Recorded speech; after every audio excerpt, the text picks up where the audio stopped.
Simone poursuit ses études, mais avant tout, elle veut fonder une famille. Le 26 novembre 1947, elle donne naissance à son premier garçon. Elle l'appelle Jean, comme son frère disparu pendant la déportation. Il avait été convenu entre les trois sœurs Jacob, survivantes, que le premier garçon qui naîtrait porterait le prénom du frère. Un an plus tard, elle a un deuxième fils, Nicolas. Elle veut vivre. Elle ne veut pas tirer un trait, parce que tout ça est tellement présent en elle. C'est impossible, mais elle a cette force extraordinaire de sublimer tout cela. Et elle veut vivre. Cette soif de vivre, elle ne l'a jamais perdue. Mais au fond d'elle, elle garde une blessure. Et elle ne peut en parler à personne. Même Antoine refuse d'évoquer l'horreur des camps. Pour lui, il faut tout oublier. C'est un sujet dont on n'a pas le droit de parler à table. Quand Simone, par hasard, commence à aborder ce sujet, il la rabroue en disant non, on ne parle pas, ou bien pire, il n'écoute pas. Ce dont on ne parle pas existe moins, c'est vrai. Mais Simone a besoin d'en parler. Alors elle se tourne vers la seule personne avec qui elle peut le faire, sa sœur Milou. Elles ont tout traversé ensemble, et une fois par semaine, elles se retrouvent dans un café de Saint-Germain-des-Prés. Elles parlent alors du passé. Le 2 avril 1974, le président Georges Pompidou décède brutalement.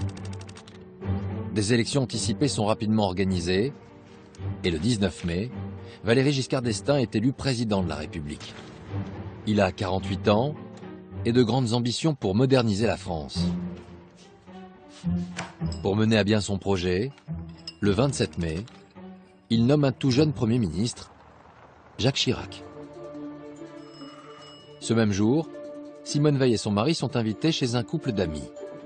En plein dîner, le téléphone sonne, on demande Simone Veil de toute urgence. En fait, c'est Jacques Chirac, le Premier ministre. La conversation est brève, le ton direct. Le président veut qu'il y ait davantage de femmes au gouvernement et il aimerait qu'elle en fasse partie. Antoine s'est effacé devant Simone parce que il a compris que le choix de Simone était un choix magnifique et il a vu qu'elle prenait une ampleur, une destinée française qu'il n'aurait jamais incarnée. Simone Veil accepte également d'être interviewée sur sa vie personnelle. Elle est enfin prête à tout raconter, son enfance et surtout la déportation. Elle ne va rien occulter, à commencer par l'horreur des camps. Pour survivre dans les camps, il fallait une certaine agressivité. Ceux qui étaient trop bons, qui ne se laissaient dépouiller complètement par les autres, ne pouvaient pas résister. Et je crois que, d'une certaine façon, Maman et Milou étaient peut-être un peu de cette catégorie. Il fallait tout de même savoir se défendre, sinon très rapidement, la vie vous échappait. Et je crois que c'est peut-être là que je leur ai servi. C'est parce que j'étais plus dure.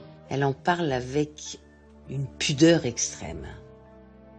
La douleur, l'horreur est presque mise en arrière derrière les faits,